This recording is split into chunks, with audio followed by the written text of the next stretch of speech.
मैं शुरू करता हूं।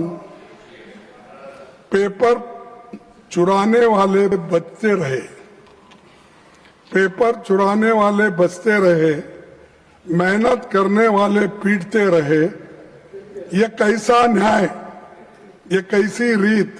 गुनाहगार हंसते रहे, मासूम सिसकते रहे। यानी मासूम लोग आज मासूम तो ठीक है, आपका हिंदी बहुत अच्छा होगा, आपका हिंदुस्तानी भी अच्छा होगा, मेरा भी थोड़ा हिंदुस्तानी सुनिए।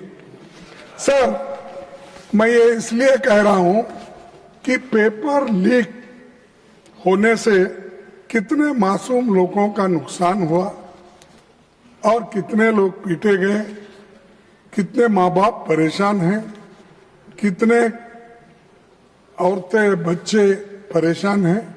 इसको जाहिर करने के लिए ये बात मैंने आपके सामने रखी। सभापति जी, आप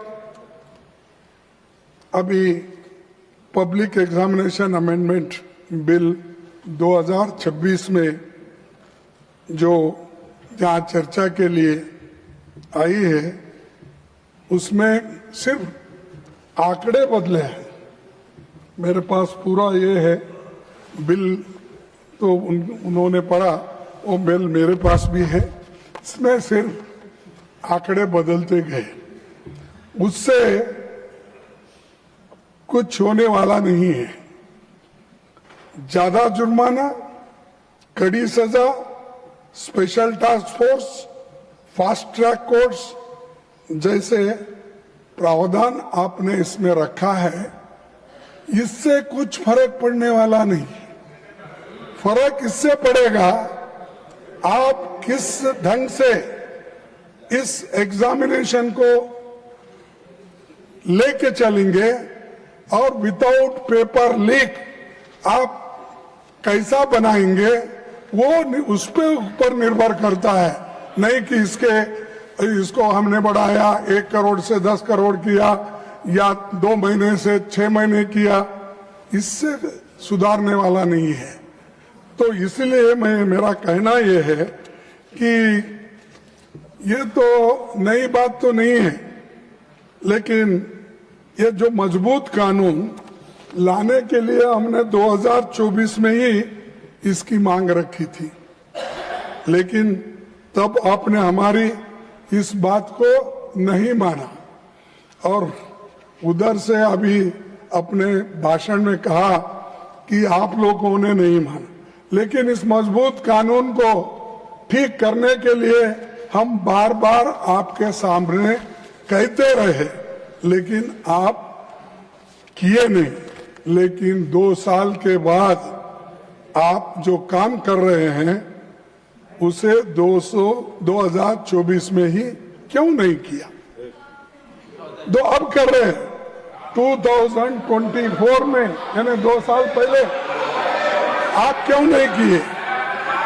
क्योंकि तब आपको राजनीति करनी थी, लोकसभा चुनाव सामने थे। राहुल गांधी जी भारत जोड़ो न्याय यात्रा में लगातार पेपर लीक और युवाओं के भविष्य का मुद्दा उठा रहे थे। आप ये करते तो क्रेडिट नहीं मिलता था उस वक्त, इसीलिए आप उसको छोड़ दिए। तो उस समय परीक्षा व्यवस्था को सुधारने की बजाय आप जल्दबाजी में ऐसा कानून लाए, जिसे 2 साल में ही आपको संशोधित करना पड़ रहा है। अरे मेरे विद्यार्थी जो गांव-गांव से आए, स्टेट से आए, उन बच्चों को पैलेट्स का यूज करके उनको मार रहे हैं और हॉस्पिटल में गिरे हैं। किसका आंख गया, किसका कान गया, किसका हाथ गया, किसका पैर टूटा। इसका जिम्मेदार कौन है?